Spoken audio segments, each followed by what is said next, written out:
And bring the focus back to markets and market strategies. We'll discuss those today with Mehrab Irani, who's investment manager at Tata Investment Corporation, and he's joining in right here live on the show. Mehrab, good evening. Thank you so much for taking time out for us. First, let's talk about what's really given the big boost to the markets today, the TCS 16,000 crore rupee buyback. Two quick questions, really. If I hold TCS shares, should I be tendering them? And secondly, what does this mean for the short-term prospects of the stock?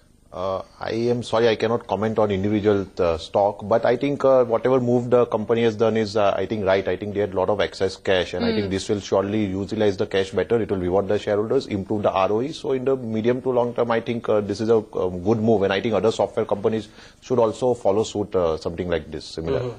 In fact, a lot of fund guys are saying that IT has become more of a buyback play now, rather than growth or value play. But let's talk about overall markets, Mehrab, because overall markets, the broader markets in particular, is where a massive amount of up move is being seen. In fact, 4 different indices made record highs in today's session, as if indicating that the market is already at record high, barring the benchmarks. What are your thoughts on the valuations of the mid caps and the kind of buying an upward move it is attracting right now? Yeah, if you see the rally which happened over the past few weeks, I think there's taken many market participants by total surprise. I think after demonetization, people are expecting the earnings to be quite subdued, but the third quarter earnings were slightly better than expectation. The top line grew by almost 4.5%, bottom line grew by some 7%, EBITDA margin expanded by 100 basis points to 20.5%. So overall, it was better than expectation, and I think that has led to a rally in the markets. Today, if we see, as you were saying, a lot of the mid-cap indices at an all-time high. The valuation is also very steep. In the Nifty itself, the valuation is today 20 times 2017 price earnings ratio, which is at least at a 20% premium to long-term averages, when the ROE is still at least 100 basis points below the long-term averages. So yes, the market is at a frenzy. A lot of the mid-cap indices are trading at 25-30 times plus earnings also.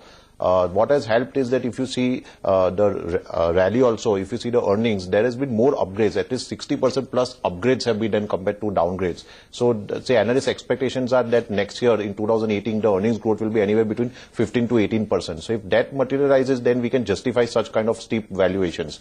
However, if that does not happen, then we have to be slightly cautious. Okay, so if you're making a case for the fact that markets right now looking a little overbought, so what should investors do? Should we wait for some correction to come in before we can look at entering the market, or would you suggest that it's maybe a good time to book some profits in this up move? I don't think we should just now go against the tide of the market and book some profits. So selectively, obviously, whatever the investor is there, he likes, he should obviously go and nimble and buy it and maybe have a wait and watch policy. But booking profits without any signal of a correction would not be a wise move in my view. So you're saying there is no correction coming at least anytime It is not soon? Visible at least. Okay. Correction is not visible. Okay. Right. Mehrab, this particular quarter, December quarter, when we were pre-demonetization, was supposed to be a good one.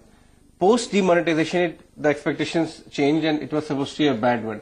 But in actual, reality terms, it actually turned out to be a pretty decent quarter.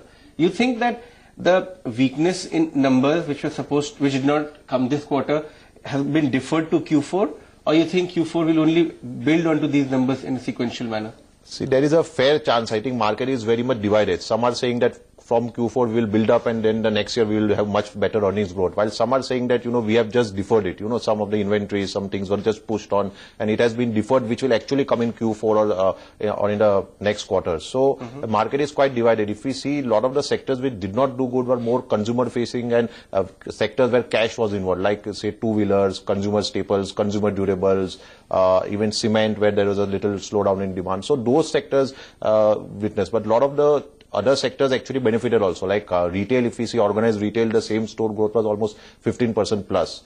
So a lot of the sectors benefited also. So the main thing is that it has been better than expectation. Now people are talking about GDP falling by maybe 75 to 100 basis points. Initially there was talking about the velocity of money coming down and GDP may fall by more than 200, 250 basis points also. But now I think economists have become much more positive after this. Right. So how it plays out, we have to see. My quick follow-up on that, this quarter we actually saw earnings growth at roughly 2 to 3%. Right. Whereas the blue sky scenario for FY18 is 15 to 18%.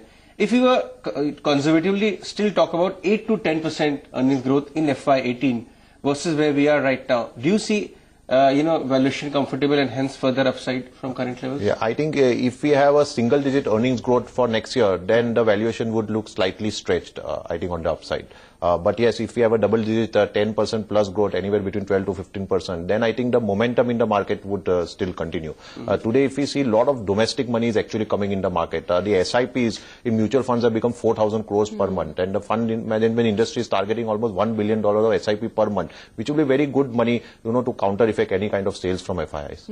Okay. What are the short-term cues, or clues that you're looking for? For example, how important is, say, what we see the Fed do next, or whether it's the GST meeting its first July deadline, how the UP elections will pan out, especially for the BJP? Yeah, I think now the next immediate trigger is obviously the election in the 5 states, particularly the UP, which is coming in. So there, I think up to a certain extent it is priced in also. But if the BJP gets much lower than expected votes, then I think that may be little negative for the immediate for the markets.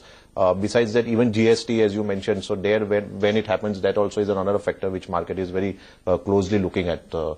So yes, immediately is the elections and then the other policy measures. As far as the US is concerned, I think a lot of talk has happened, and besides that, even GST, as you mentioned, so there when it happens, that also is another factor which market is very closely looking at. So yes, immediately is the elections and then the other policy measures. As far as the US is concerned, I think a lot of talk has happened and there is a lot of concern in the market also. And I was just reading that, if the US dollar is also becoming quite strong, and generally if the dollar continues to be strong, then it would not be so good scenario for emerging markets, particularly emerging market flows, including India. So that also we have to see how it happens. One last quick question.